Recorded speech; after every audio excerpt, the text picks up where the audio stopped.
What's going on, Warriors? It's Coach Jay. Listen, today in this episode, I'm gonna teach you guys some things that you can do to help to control the blood sugars fast. I'm talking less than 24 hours. You could have things in a lot better control. And so we're gonna dive into that today. It doesn't matter if you're on an insulin pump or you're on injections, CGM, no CGM, doesn't matter. I'm gonna explain what you guys can do to dial things in one day, all right? So very simple stuff. I teach this all the time. It's called the SAFE method. Now, obviously, after you get better control over the day, you just keep fine tuning and dialing it in to dive in even deeper and continue to get more control, right? So we're gonna dive in real quick. If it's your first time on the channel, guys, I help diabetics to control their blood sugars, burn body fat, build muscle. But if you're not a diabetic and you like things like supplement reviews, I do a lot of amazing supplement reviews to help you find supplements that are gonna help you to take your health, your muscle building, and your fat burning to the next level. So even if you're not a diabetic, but you like supplement reviews, make sure you guys smash that subscribe button down below, hit that bell notification so you don't miss out.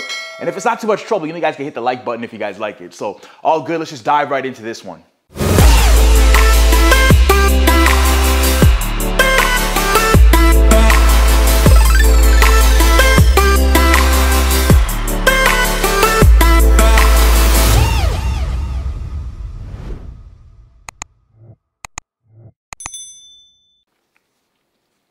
All right, guys, so one of the methods that can be important for you guys to add in to help you get better control is called the SAFE method. Now I'm gonna go over what the SAFE method is to better blood sugar control so you understand what that is and you can implement this right away.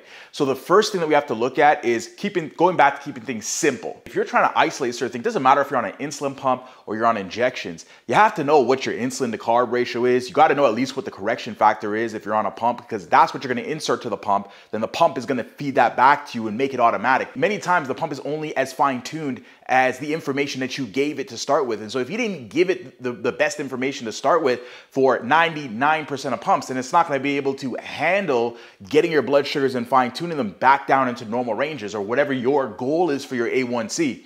And so knowing that information can help out. And then again, if you're somebody that's on injections, knowing your basal ratio, your insulin to carb ratio, and the correction factor is also going to be important. Some people might call the correction factor the insulin sensitivity factor. When we think about keeping things simple, a lot of times in a day, we just do things and we're just caught in the chaos of the day rather than taking a step back to be mindful of what we're looking at. And so being simple, taking things simple and going back to the basics is a matter of us being mindful again about what's going on, but in a way that's strategic. For example, if you really want to find out what your blood sugars are typically doing without adding any variables, the same thing applies to science. If you want to find something, an outcome of something, you have to eliminate all the confounding variables. These are other variables that might be added into the experiment that disrupt the data of the experiment to not give you the proper result. Now, the same thing applies to when we want to fine tune or dial in something like an insulin to carb ratio, or find and dial in a correction factor, or find and see how well the AI is managing your blood sugar levels on an insulin pump, or how well the basal is managing your blood sugar levels from a long acting you give yourself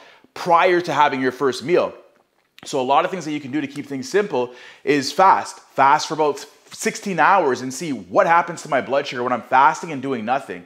And don't work out, don't do it on a day where you're stressed or sick, because again, these are working out and being stressed or sick, and that would be an example of a confounding variable. Because if you're doing these things, then who knows if it was the workout that caused your blood sugar to drop or spike, or who knows if it was you were sick that caused the blood sugar to spike, right? And so you want to do it on a day when that's not happening. And so as you fast up until 2-3 p.m. in the afternoon, it's gonna really check that background insulin to find out how well it's working for you under certain circumstances. It'll also help you to isolate if there's any hormonal disturbances that are happening where you might need to mitigate or dial things up a little bit or down depending on what you see. For example, maybe you notice that as soon as you wake up and you're in the morning, you get a quick spike, but as soon as you correct that spike, the blood sugar is pretty stable. This could show us that your long acting or background is really good, but you just have an initial spike early on. And if you're on somebody with injections, maybe that requires you to anticipate this spike and give yourself some insulin around that time where it typically spikes to keep things simple. Then if you're on a pump, maybe you just increase how much insulin you give yourself during that time, or how much the insulin the pump is allowed to give you during that time to help to account for that spike. And so there's different ways that we can manipulate this in order to dial and fine tune these details that we see. And because we're fasting, we can really isolate this background insulin a lot better, and it's in a sense keeping it simple. Now let's say your blood sugar is going high, and because you're being mindful on this day and you're keeping it simple, you're not bombarding yourself with food first thing in the morning, because if you're eating food and you're trying to check the basal and you're trying to do all this, how do you know that the blood sugar didn't go high? Because was it the insulin to carb ratio? Was it the basal ratio? Was it the correction that you tried to do? And now you're just swarming everything together. And so you want to isolate what you're trying to look at. So now as we move forward, let's say your blood sugar starts going high and you want to check your correction factor. Let's say 1 unit drops you 50 mg/dL. If this is the case, and this is what we want to test, then let's see what happens. Let's see how well it drops you when you're fasted. And so let's say we've hit 12 p.m. and all of a sudden your blood sugar is high. Let's say you're 200 and we're saying 1 unit drops you 50. So your pump is going to suggest 2 to bring you down to 100 if that's your target number that you're aiming at. Or if you're on injections, you want to get to 100 and you're at 200, you give yourself 2 units. So we do that. And now what we're going to do is we're going to wait. You're going to wait an hour, 2 hours, 3 hours, 4 hours after, and then even a 5th hour sometimes to see what happens there. What's that going to do? It's going to show you, okay, that rapid acting that I gave myself, because I know it can last in the system up to 5 hours, 4 to 5 hours, Novolog and Humalog, typically speaking. Then we can see, what did that correction actually do? Did it bring me back down to stable ranges, or did it not bring me down to where I thought it was? That's a hint that you might want to adjust these things. And even if you're somebody that's on an insulin pump, if you know how to go back to injections and do it, that might even fine tune the process even more for you when you jump to an insulin pump. Because now the AI doesn't even have to do as much work, and it doesn't have to give you all these little corrections here and there, because you already know what that foundation is for what your insulin to carb ratio is. So you can even apply the needles and the injections and then get those ratios more fine tuned. And then all of a sudden you got the pump and you're off to the races, because the AI is already kicking in to fine tune those little things rather than fine tune something that's a lot bigger that it has to go from top to bottom, right? In terms of if you're too high or too low. Now we've figured out the correction. Let's go to the insulin to carb ratio. We keep it simple on this day. Remember, now all you want to do, keeping it simple, have something very, very simple to eat where you know 100% the carbohydrate information. So let's say that's 1 cup of cooked white rice. 1 cup of cooked white rice is something I always do, recommend to my people. It just keeps things very simple. Unless you have certain issues or intolerances, that's something that you could work with. There's 45 grams in 1 cup of cooked white rice.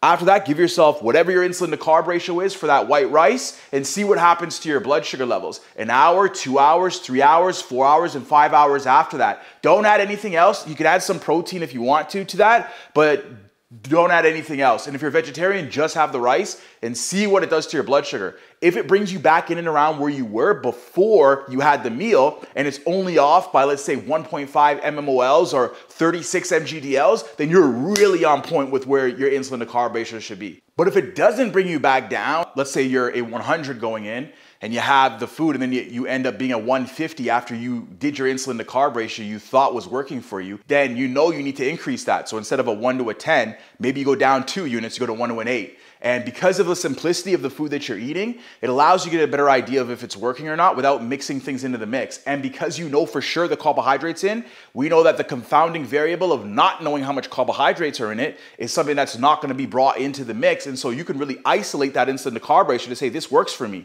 Now, when you move forward, you spent a day really dialing things in and being mindful of where they are. Now you've got a better understanding of the insulin to carb ratio, the correction factor, the basal if you're on injections, and it's going to allow you to hit the ground running the next day. So remember, you have to shrink and keep things simple so that you're not bringing in all these variables. And then there's a huge question mark on, was it the fact that you didn't count the carbs right? Was it the fact that you were working out? Was it the fact that you were stressed out? Were you sick? And then you're eliminating all these variables to really fine tune and dial into the most important ones to get you going where you want to go.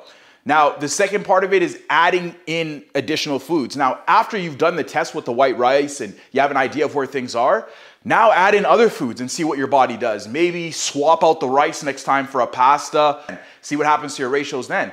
See if things change a little bit. And this way, you'll always kind of have something that you can add in. And when you add in about 3 to 4 items. So it's not like you have to add one in at a time.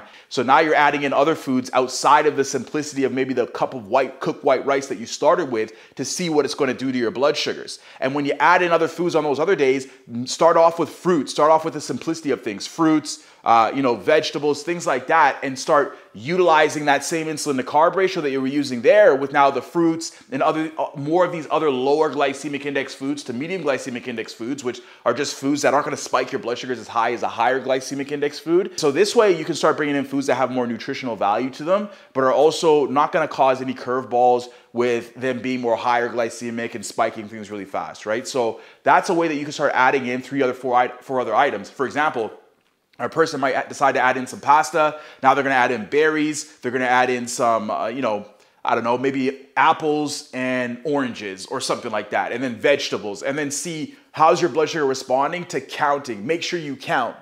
And when you're testing your insulin to carb ratio, try not to stack on these days, meaning that if you can spread out your insulin in terms of what you give yourself to at least 4 hours, so you're not eating again until 4 hours after your last, then you'll really be able to see what this is doing to your blood sugars even more effectively, right? So on these days, you don't necessarily have to, when you move to this part of the phase, you don't necessarily have to fast the whole day, even though it can still help, or fast for 14, 16 hours, even though it can still help you out, but it'll give you a better idea. And when you do this, you might notice there's changes in the morning, and just make those adjustments based on that, but just spread out your meals every 4 hours so you can be mindful of what you're adding in. Now when you get a better idea of what's happening there, now we can move to more fun foods, I call it. This is if you're somebody who likes desserts. You want to add in some fun foods or something.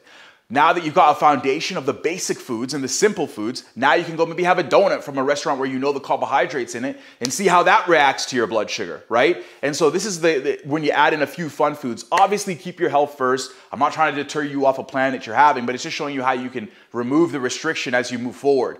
Now the last part of it is everything goes. Now you can go have fun. You're going to restaurants, you're doing different things. Now if your blood sugar is spiking or it's going higher or lower, you can more than likely associate it with maybe I just guessed off when I was out at a restaurant eating food because I know my insulin to carb ratio is really sound when I'm at home and I'm running my tests. So it shows you that the error is most likely that you didn't count. Not that it was something wrong with the basal, the insulin to carb, the correction, because we've already dialed those in with the earlier parts of these phases. And so understanding that will make your life less chaotic, get things more dialed in so that anytime down the line you ever have those moments where things are out of line, you can dial back in and go back to the simple side of things to really bring things and zero them back in to get more control over your blood sugar, and then go back and you're going out and doing different things like that as well, or maybe you're sampling other foods because you want to see what happens to your body as well. But to be able to go and branch off and go crazy on other foods, it's important for you to first have the simplicity of things so that you have that down pat before you branch off. It's Coach Jay. I hope that helped you guys out. I'll go ahead and see you guys in the next episode. Got any questions? Drop them down in the comments below. I got you guys.